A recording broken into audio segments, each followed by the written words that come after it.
Howdy folks, Doc here with Last Best Tool, and I've got some Civivi goodness to begin June. Two new knives, the Civivi Gordo and the Civivi Triptych. Now the Gordo's a little unique, fun little flipper here, liner lock, thin G10 scales. In this case I've got the powder pink version.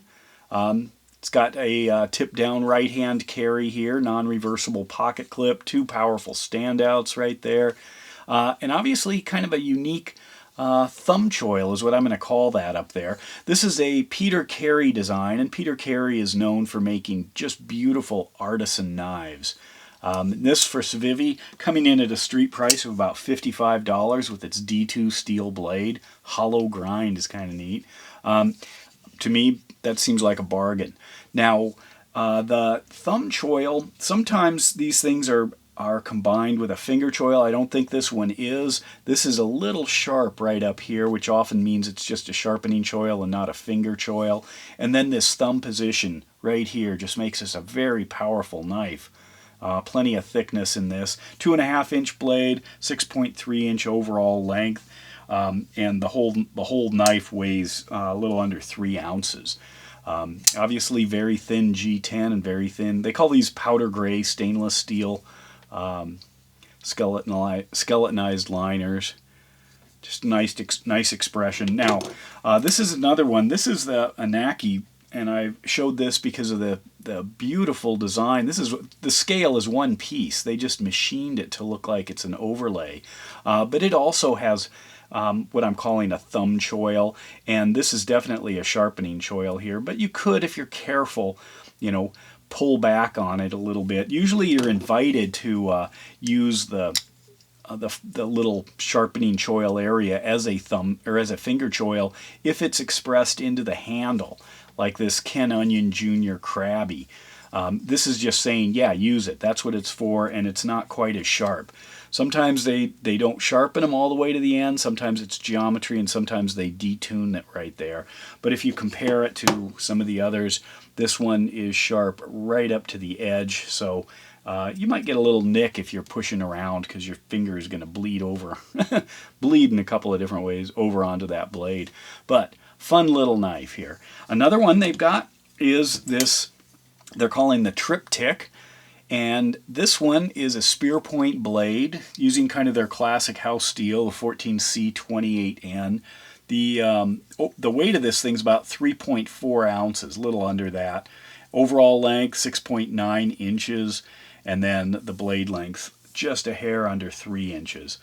As you can see, fairly svelte. It does have kind of this combination grind. That isn't just a line there. That's actually a feature of the blade. I love these kind of faceted structures.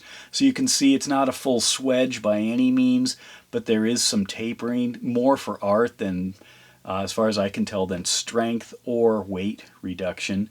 I like that because they've got a nice clean line. It's not going to affect sharpening because any of the faceting ends right there. You can see the contrast disappear. This one comes in black, comes in a few different colors. The street price on this will be about $64 and change. And this is a Civivi design. If you want just a good workhorse, looks like another expression of playing around with locking mechanisms. One thing I noticed, if you listen really close, I'm not sure it'll carry over. I'll do it once more above by the mic. There's just a little ding at the end. There is actually a YouTube channel. I don't remember what country the gentleman's out of, but he listens to knives. He might like this one. That extra sound, the little ting at the end. But simple design, highly skeletonized as well with the holes in the G10. Those are mimicked on the inside, but with squares. You can kind of see that right there, maybe. Anyway, those are the Civivis I have to present this month. I like that Civivi, they sent me these. I like that they are just constantly working on different designs, slight, variable changes. Definitely something that you have to have the production to be able to do that. And I think that's why these, first-class, top-shelf designers like Carey Peter Carey are working with Civivi, because it's giving them plenty of opportunity to try out knives in a production space, see how it goes, and to take some of their artisan knife designs and build them into production knives. So there it is. I'm sometimes wondering, how does that compare, say, to a baby Banter, since that's also just a fabulous small thick blade EDC. There you go. One of the variations of the Banter, the baby Banter. I like the Gordo. Winner, Triptych, workhorse. And with that, Doc out.